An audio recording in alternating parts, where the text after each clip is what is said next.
के रचयिता कौन है? तो आपको याद होगा कल का जो क्वेश्चन नंबर 38 और क्वेश्चन नंबर 39 और क्वेश्चन नंबर 40 जो थे वो बहुत ही इंपॉर्टेंट क्वेश्चन थे, क्योंकि उन क्वेश्चंस में हमने गोसाई गोकुलनाथ, गोसाई विट्ठलनाथ और अष्टयाम के रचयिता जो नाभादास हैं उनकी रचनाओं के बारे में चर्चा की थी। तो अष्टयाम के रचयिता कल का हमारे यहाँ आंसर था नाभादास, और कल के प्रश्न को हम रिपीट कर लेते हैं। गोसाई गोकुलनाथ की जो रचना थी वो थी 84 वैष्णवन की वार्ता।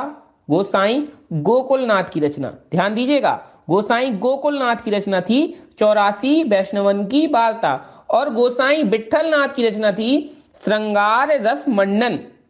क्लियर है? श्रृंगार रस मंडन। गोसाई गोकुलनाथ और गोसाई विट्ठलनाथ में बिल्कुल भी कंफ्यूज नहीं होना है। और जो हमारा प्रश्न नंबर 40 है अष्टयाम, उसका आंसर है नाभादास। तो ये क्लियर है।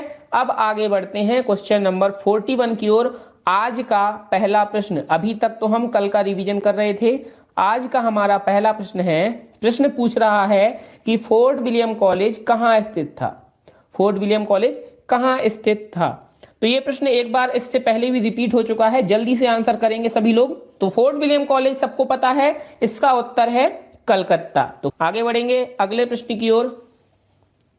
अगला हमारा प्रश्न है कि निम्नलिखित नामों में से कौन सा लेखक खड़ी बोली गद्य का प्रारंभिक लेखक है? निम्नलिखित नामों में से कौन सा लेखक खड़ी बोली गद्य का प्रारंभिक लेखक है? आपके विकल्प हैं राम प्रसाद निरंजनी, सदल मिश्र, पंडित दौलत राम और राजा शिव प्रसाद सितारे हिंद। जल्दी से आंसर करिए, खड़ी बोली गद्य का प्रारंभिक लेखक कौन है? बिल्कुल बिल्कुल, जितने भी लोग यहाँ पर राम प्रसाद निरंजनी के लिए आंसर कर रहे हैं, का विकल्प के लिए आंसर कर रहे हैं, उन सभी का एकदम सही आंसर है, एकदम सटीक आंसर है उनका। तो देखिए, खड़ी बोली गद्य के प्रथम लेखक माने जाते हैं राम प्रसाद निरंजनी। बिल्कुल, आप सभी का बिल्कुल सही आंसर है। और अब बता दीजिए कि राम प्रसाद निरंजनी की एक प्रमुख रचना है, उसका नाम जल्दी से सब लोग कमेंट में कमेंट करेंगे, कमेंट बॉक्स में। राम प्रसाद निरंजनी की एक प्रमुख रचना है, उसके बारे में जल्दी से बताएंगे।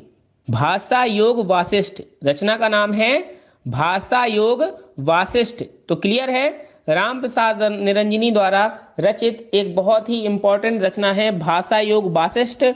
हाँ बेटा, अजीत बुंदेला क्लास 12 के लिए ही है, 11 हो 12 हो 10 हो सबके लिए इंपॉर्टेंट है। तो आप सुनिए, राम प्रसाद निरंजनी की जो रचना है भाषा योग वासिष्ठ को बिल्कुल इंपॉर्टेंट रख लीजिए, पेपर की दृष्टि से बहुत ज्यादा इंपॉर्टेंट है। बिल्कुल, नंदिनी महतो भाषा योग वासिष्ठ राम प्रसाद निरंजनी की रचना है। और यहां पर क्वेश्चन नंबर 42 का हमारा आंसर है खड़ी बोली गद्य के प्रारंभिक लेखक हैं राम प्रसाद निरंजनी। आगे बढ़ते हैं अगले प्रश्न की ओर। अगला हमारा प्रश्न है कि आदिकाल की रचना नहीं है, यानी 4 विकल्पों में वह रचना बताइए जो आदिकाल की नहीं है। उक्ति व्यक्ति प्रकरण, जयचंद्र प्रकाश, राउलवेल या फिर मृगावती। ये आपके पास 4 विकल्प हैं।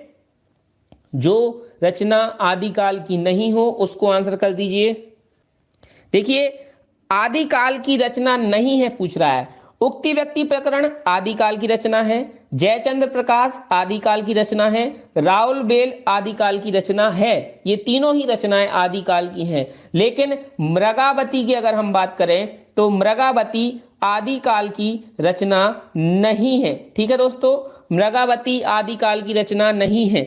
मृगावती के लेखक का नाम जल्दी से आप लोग कमेंट बॉक्स में कमेंट करिए। मृगावती की रचना किसने की है, जल्दी से कमेंट करेंगे। मृगावती की रचना किसने की है, जल्दी से कमेंट करिए।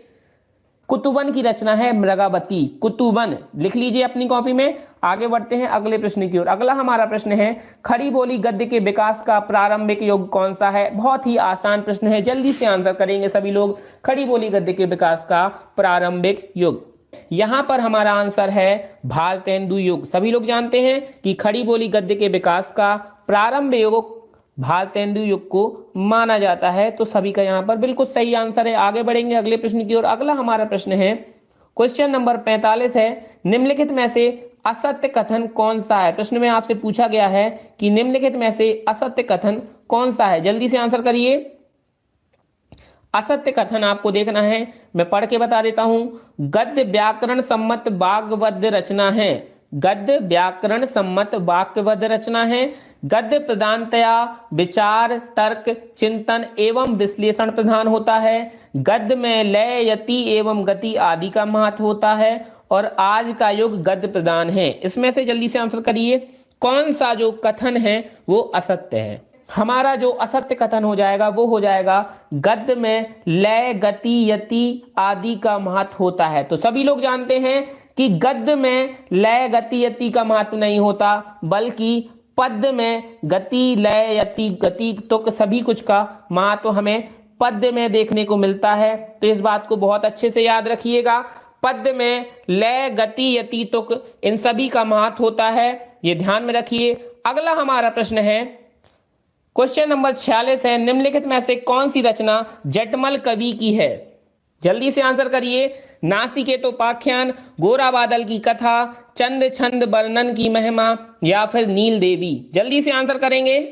तो देखिए, जटमल की रचना है गोरा बादल की कथा। बिल्कुल सभी लोग सही आंसर कर रहे हो आप लोग। गोरा बादल की कथा है जटमल की रचना। और साथ ही साथ आपको जरूरत पड़ेगी, यानी आपको जानना जरूरी है कि इस विकल्प में जो अन्य रचनाएं दी हैं वो भी आपको पता होना चाहिए। तो देखिए यहां पर अन्य एक रचना दी है, चंद छंद वर्णन की महिमा। जल्दी से आंसर करिए अगर किसी को पता हो कि चंद छंद वर्णन की महिमा किसकी रचना है।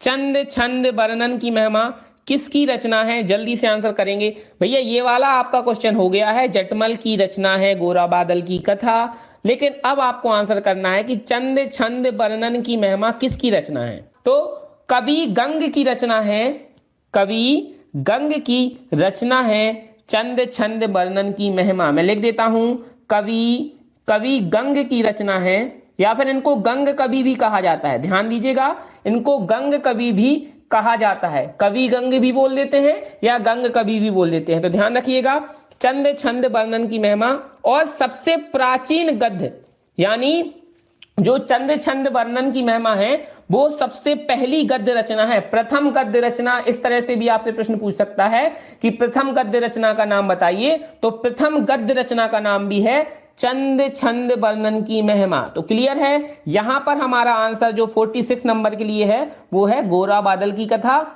लेकिन आपको ध्यान में रख के चलना है कि चंद छंद वर्णन की महिमा की रचना जो है वो कवि गंग ने की है। बाकी नासिकेतोपाख्यान हम जानते हैं कि सदल मिश्र की रचना है, और नील देवी जो है वो भारतेंदु हरिश्चंद्र की रचना है। क्लियर है दोस्तों, आगे बढ़ेंगे अगले प्रश्न की ओर। अगला हमारा प्रश्न है, गोरा बादल की कथा के लेखक कौन है? देखिए वही प्रश्न रिपीट होके आ गया, जल्दी से इसका आंसर करेंगे और बढ़ेंगे आगे अगले प्रश्न की ओर। हम 47 का आंसर है जटमल। तो गोरा बादल की कथा के लेखक हैं जटमल।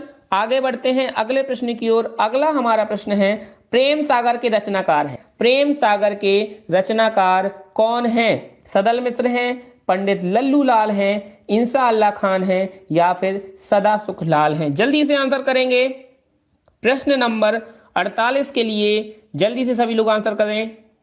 तो देखिए प्रेम सागर के रचनाकार जो हैं, प्रेम सागर के रचनाकार, ध्यान दीजिएगा कि मैंने एक ट्रिक बताई थी कि सुख सागर है सुखलाल की, सुख सागर है सुखलाल की, उनकी रचना में भी सुख है और उनका नाम में भी सुख है। तो सुख सागर है सुखलाल की, और प्रेम में लल्लू बन गए। मैंने आपको एक ट्रिक बताई थी, प्रेम में लल्लू बन गए, प्रेम में लल्लू बन गए, इस चीज को मत भूलिएगा। बिल्कुल अब जितने भी लोग बी आंसर कर रहे हैं बिल्कुल सही है। भैया विकी दीक्षित बिल्कुल नाम ले रहे हैं आपका, आप कमेंट करते जाइए, बिल्कुल नाम लिया जाएगा। विवेक वर्मा, यहाँ पर कोई किसी को ध्यान में रखकर नहीं दिया जाता नाम, जो भी सामने आता है उसका नाम ले लिया जाता है।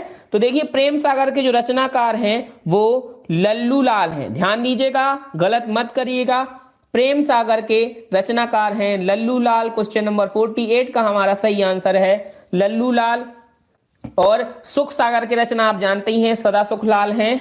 ठीक है, आगे बढ़ते हैं अगले प्रश्न की ओर। अगला हमारा प्रश्न है, लहरों के राजहंस के लेखक कौन हैं? जल्दी से आंसर करेंगे कि लहरों के राजहंस के लेखक कौन है? सभी लोग आंसर करिए। मोहन राकेश लहरों के राजहंस के रचनाकार हैं। मोहन राकेश जी हैं लहरों के राजहंस के रचनाकार। सभी का एकदम सही आंसर है।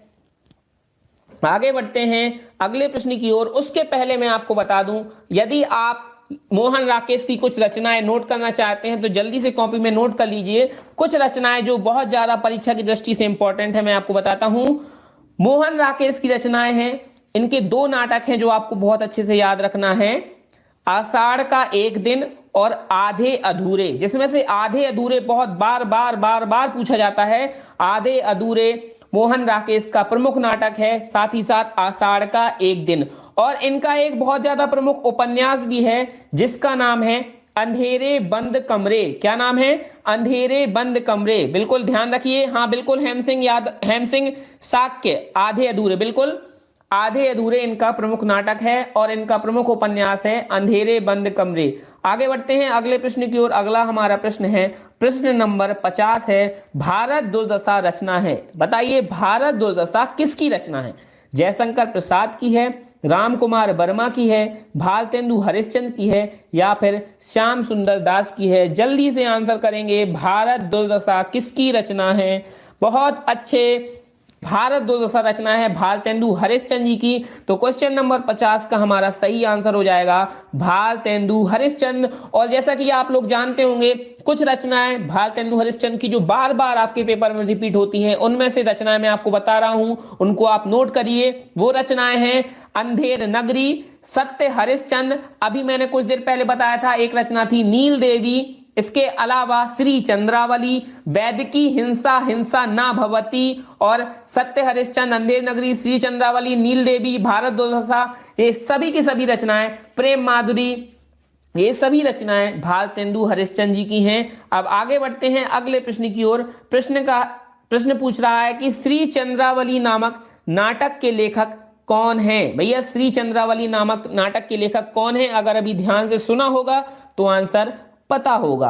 भारतेंदु हरिश्चंद्र हैं, जयशंकर प्रसाद हैं, हरिकृष्ण प्रेमी हैं, या फिर श्रीनिवास दास जी हैं? जल्दी से आंसर करिए। श्री चंद्रावली नामक नाटक के लेखक कौन हैं? श्री चंद्रावली नाटक के लेखक कौन हैं? जल्दी से आंसर करिए। सभी लोग एकदम सही आंसर कर रहे हैं। तो देखिए, आप लोग जानते हैं, अभी अभी मैंने आपको बताया कि श्री चंद्रावली, नील देवी, अंधेर नगरी, सत्य हरिश्चंद्र, वैदिकी हिंसा हिंसा ना भवती, भारत दुर्दशा, इसके अलावा अंधेर नगरी मैंने बता ही दिया है, प्रेम मालिका, प्रेम माधुरी, प्रेम तरंग, सरयू पार की यात्रा, ये सभी की सभी रचनाएं भारतेंदु हरिश्चंद्र जी की है। अगले प्रश्न की ओर। अगला हमारा प्रश्न है, आधे अधूरे के लेखक हैं। देखिए, अभी थोड़ी देर पहले हमने चर्चा की थी कि आधे अधूरे बहुत ज्यादा इंपॉर्टेंट रचना है, लेकिन किसकी रचना है? जल्दी से आंसर करिए।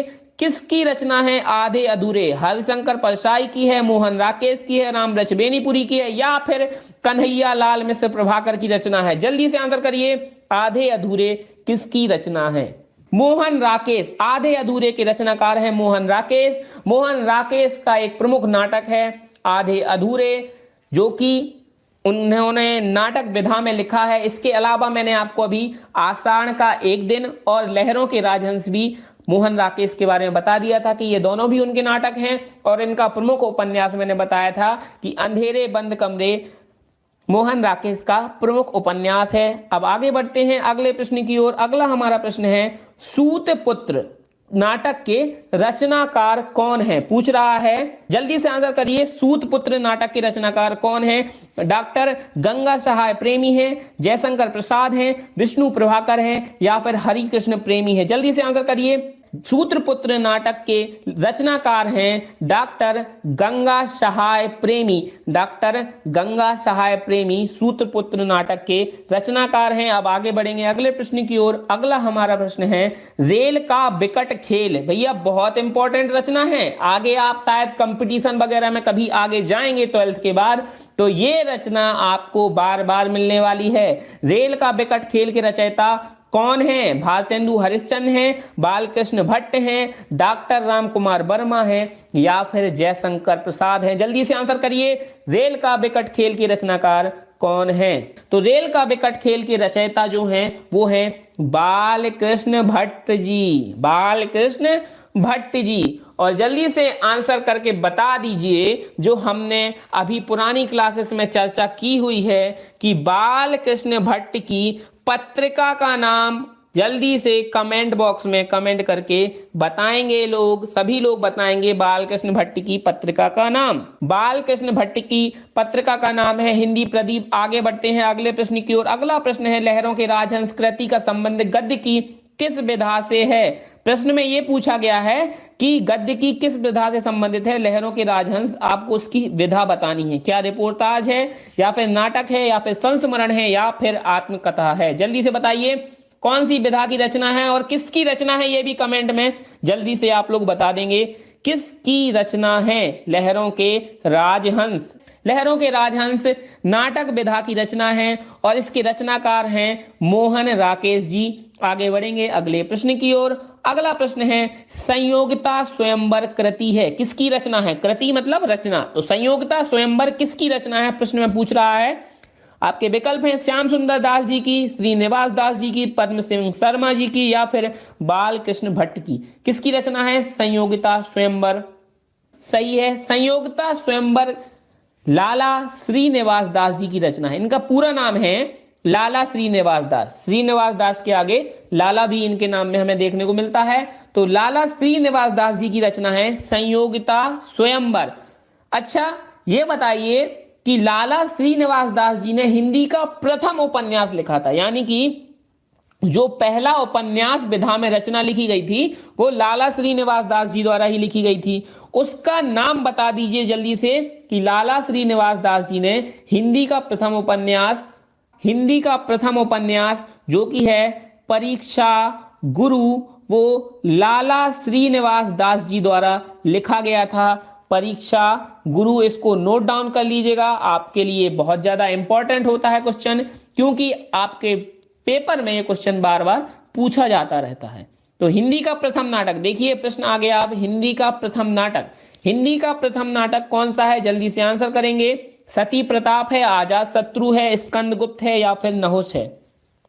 अब ये बता दीजिए कि नहुस के रचनाकार कौन हैं? नहुस के रचनाकार कौन है, ये भी आंसर कर दीजिए सभी लोग जल्दी से। इनका पूरा नाम है गोपाल चंद गिरधर दास। तो नहुस के रचनाकार हैं गोपाल चंद।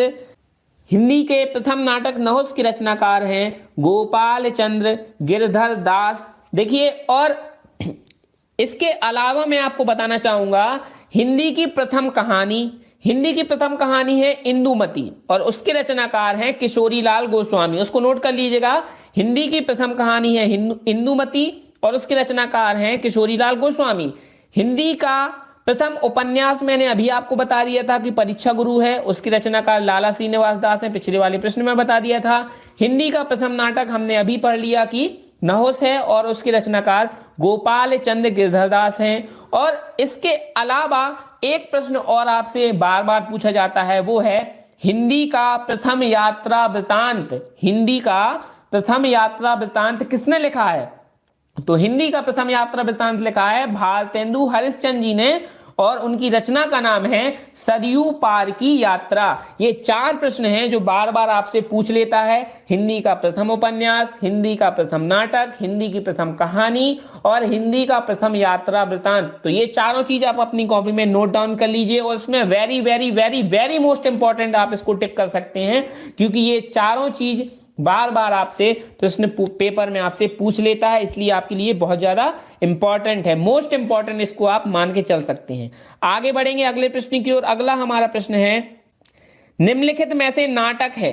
प्रश्न में पूछ रहा है कि निम्नलिखित में से नाटक कौन सा है? भैया बता दो, निम्नलिखित में से नाटक कौन सा है? त्रिशंकु है, आत्मनेपद है, विपथगा है, या फिर उत्तर प्रियदर्शी है? अब ये थोड़ा सा चैलेंजिंग क्वेश्चन है, इसका आंसर करिए।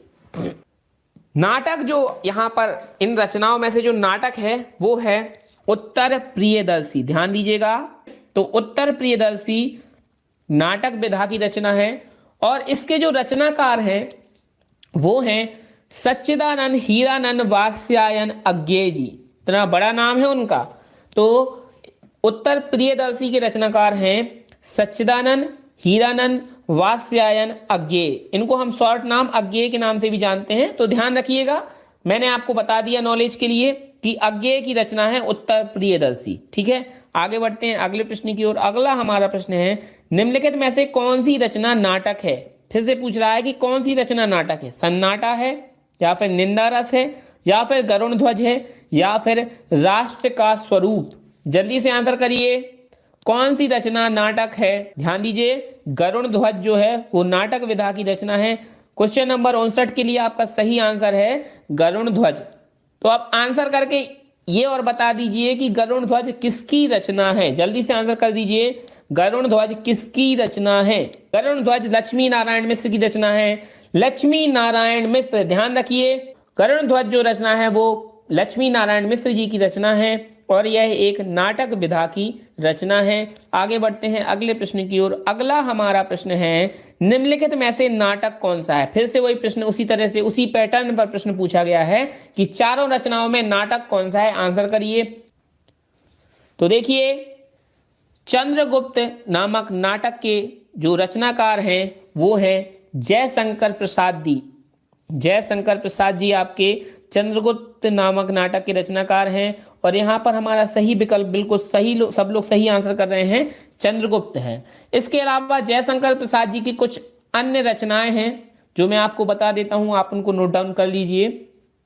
उनकी रचनाएं हैं स्कंदगुप्त, ध्रुव स्वामिनी, आजाद शत्रु, जन्मेजय का नायक और एक घूंट। ये भी उनकी रचनाएं हैं, जयशंकर प्रसाद जी की प्रमुख रचनाएं हैं ये। चंद्रगुप्त के अलावा स्कंदगुप्त, ध्रुव स्वामिनी, आजाद शत्रु, जन्मेजय का नायक और एक घूंट, ये उनकी रचनाएं हैं।